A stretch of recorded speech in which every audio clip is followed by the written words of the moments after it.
Hi, my name is Jeff, And I'm Sarah. and this is a recap video for our February 2013 Advanced Beginner Lindy Hop workshop that we talked with Swing Ann Arbor. And we covered precisely what we demoed at the very beginning here, and we'll quickly go through the classes right now and talk about everything in just a little bit more detail. Class 1 was focused on connection. The big ideas were what's going on to create our connection on count 1, 2 of the swing out, and then around count 4. So we talked about this stretch release. This is what we call the bring the follow in, and we did this on a practice move, the 8 count pass by. 1, 2, 3, and 4, 5, 6, 7, 8. And so we're really thinking stretch away and release. So our hand is staying in the center. This is our default. And the follow is going in a straight line. Yes. 1, 2, 3, and 4, 5, 6, 7, 8. Great. So then we talked about how do you establish that connection on 1. And what leads up to that is the 7 and 8. So we practice the 7 and 8, triple stepping back just a little bit, not so that we're super far away, but just so that we have a little bit of connection here that allows us to do 1, 2, 3, and 4, 5, 6, 7, and 8. 1, 2, 3, and 4, 5, 6, 7, and 8. And we talked about the posture that we need to get that stretch. So we had our shoulders rolled back and down, and we kept them back and down so that we could stretch away from each other. And when we break our frame, like this, then it's harder to get the stretch. Great. So then we had to explore the 7-8 connection, and we had this one first. 1, 2, 3, and 4, 5, 6, 7, and 8. So it's if we go back leads into the stretch of 7, we created it too fast, too early, that'll spring us forward in a stomp off. So a stomp off is just and 8 for leads. And 8 follows this and 8. So that was one thing. The other thing we did was this. 1, 2, 3, and 4, 5, 6, 7, and 8. 1, 2. So we did what we call the double pass by. And that's just the same thing. We're creating extra stretch on count 5 leads by moving our bodies back by a core.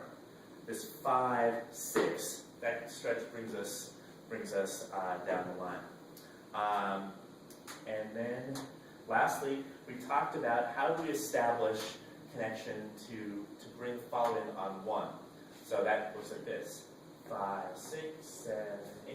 1, 2, 3, and 4, 5, 6, 7, and 8. 1, 2, 3, and 4, 5, 6, 7, and 8.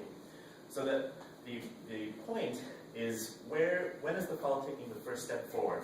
All right? On the coming in on 2 version, the follow steps back, then forward. On this version, the follow steps forward. We want the follows to think of this as just no choreography. Yeah, so follows, when we come to the dance, we come with our posture and our rhythm, but we're looking for the lead to give us changes in direction and energy. So we're thinking that our footwork is in place until the lead moves us. So here, when I give the room for her to go back, she goes back. Here, I've already established this connection on 7 and 8, and when I move my body back, she comes back. So notice the difference between what I'm doing leads. Okay? Great. So follows shouldn't think that there's a specific choreography. And also, remember to move down that line. So I mentioned that follows are moving down the line, and leads have to get out of the way. And also, to maintain our connection, when we're walking by each other, we're looking at our partner. So we're turning our shoulders consequently. And what is really important for leads it's what's important that the follows do for the leads, is that the follows keep moving and not stop their energy. Because I'm trusting that she's going to keep moving along that line. Because if I trust that she's moving there, I can use the fact that she's moving to redirect her down that line. Okay? But if she stops herself, then we can't do that. Right, so follows, we're going with the energy that's given to us. Great. So that was it for class 1.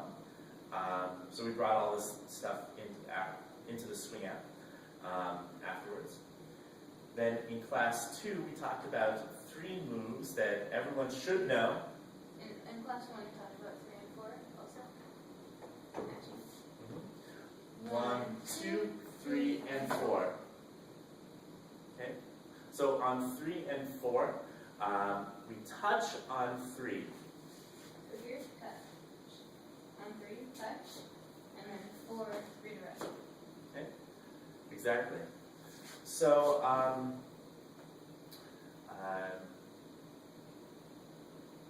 right, so the follows really need to keep that energy down the line, and leads, we ease their connection, ease the follows motion down, and bring them with us on 5.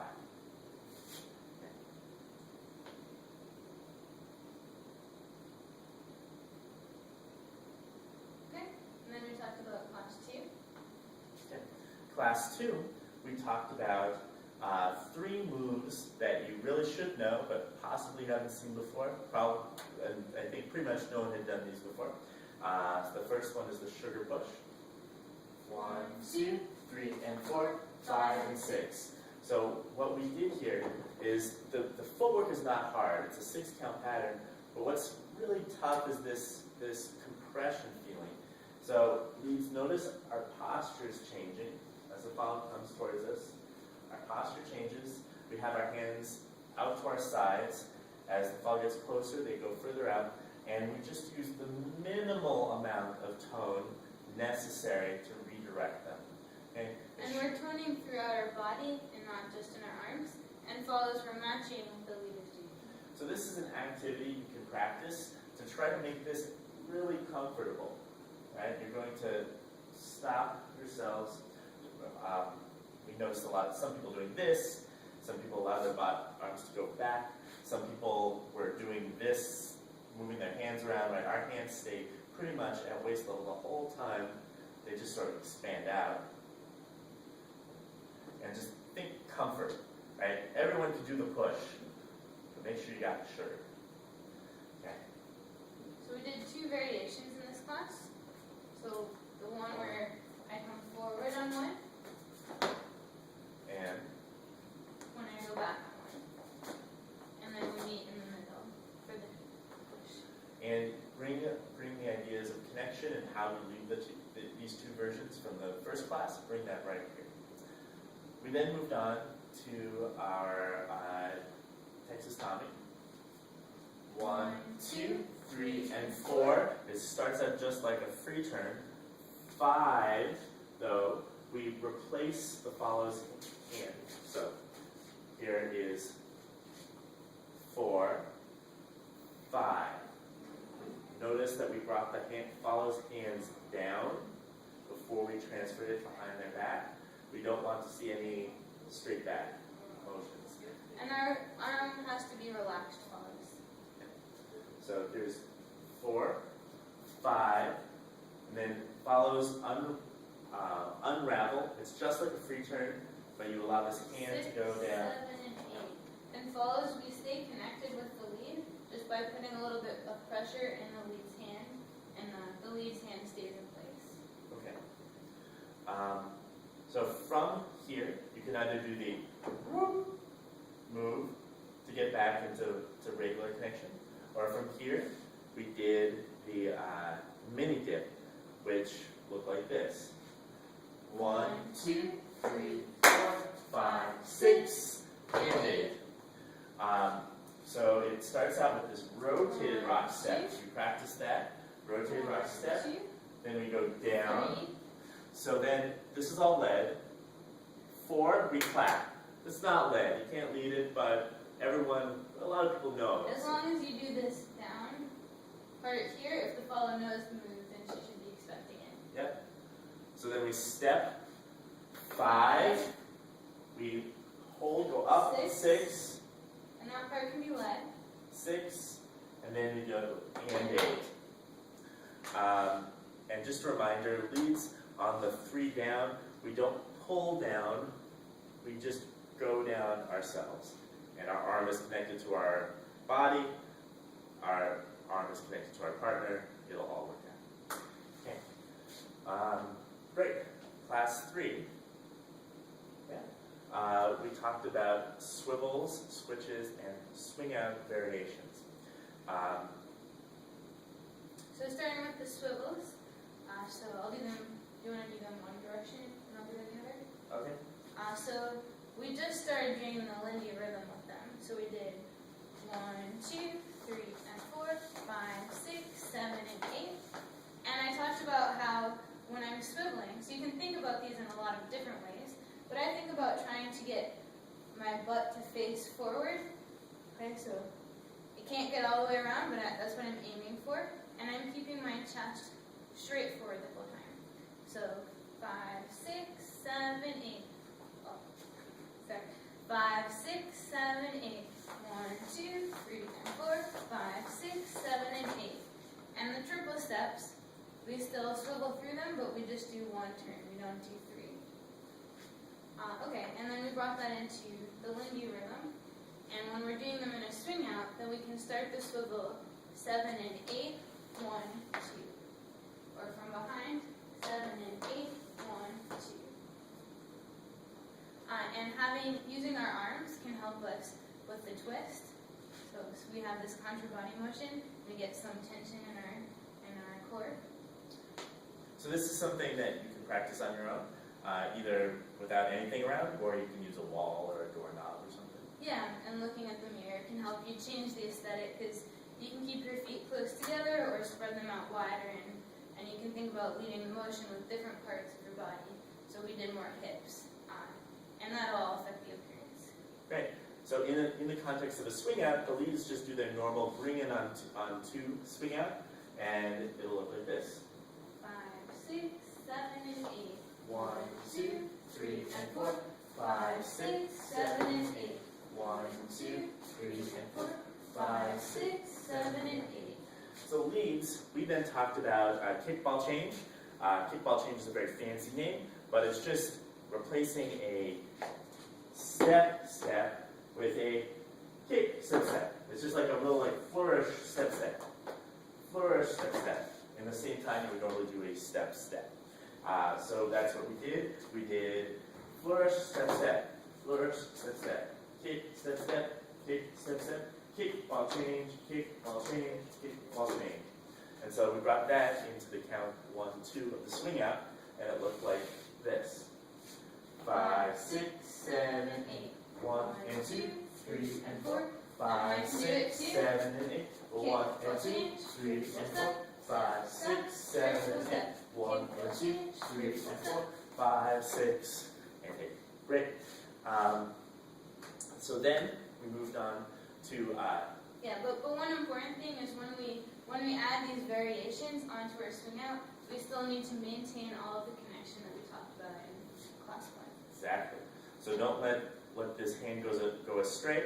Don't start moving it up and down a lot. It's okay if your partner can feel that you're doing swivels, but that shouldn't be anything more than, oh, it's the feeling of swivels, or it's the feeling of a kickball change. It's not disruptive. Okay. So then we moved on to switches, where the follows are doing sort of like at least what we taught was like a syncopated swivel circle. So do you want to? Yeah, so what we did was kind of a combination of the kickball change and the swivel. So if I pick my foot up, so doing the kickball change version I think was helpful at first. So kickball change, kickball change, kickball change.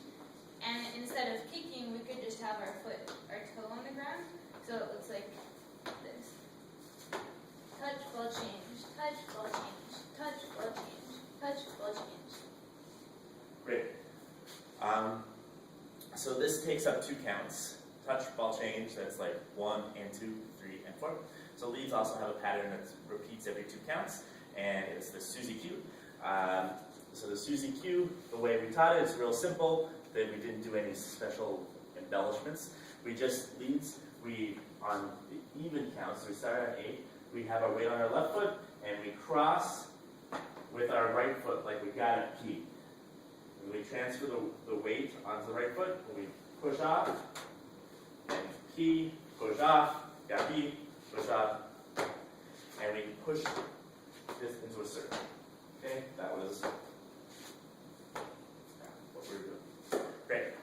So when we put these 2 together, with a little extra bit of rotation on the count 6, remember we let the follows rotate into their arms off count 6, then we get this.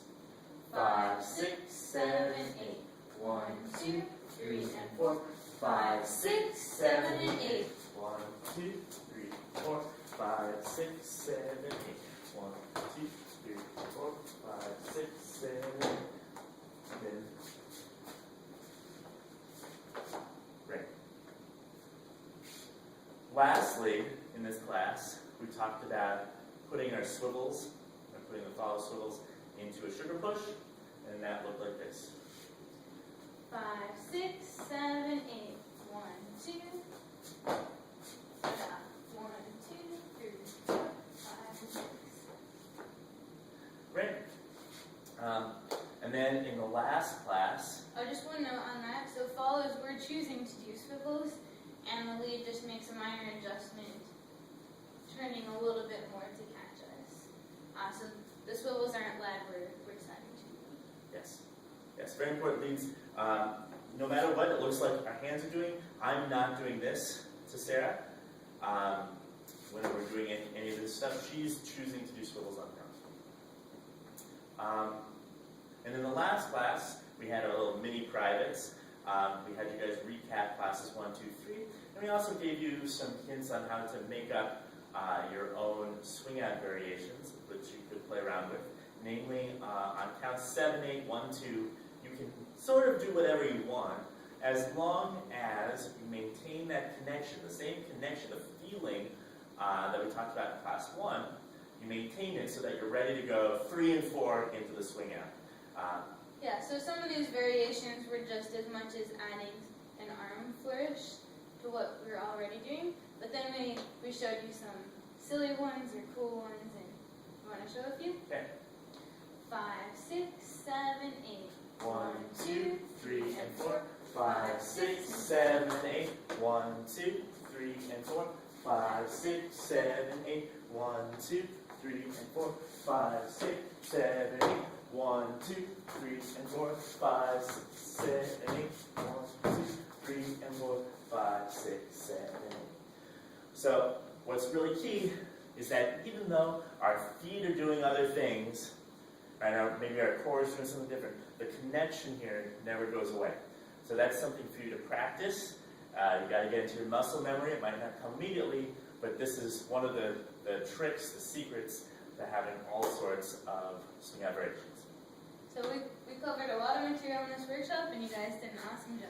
Great. Hope to see you around soon.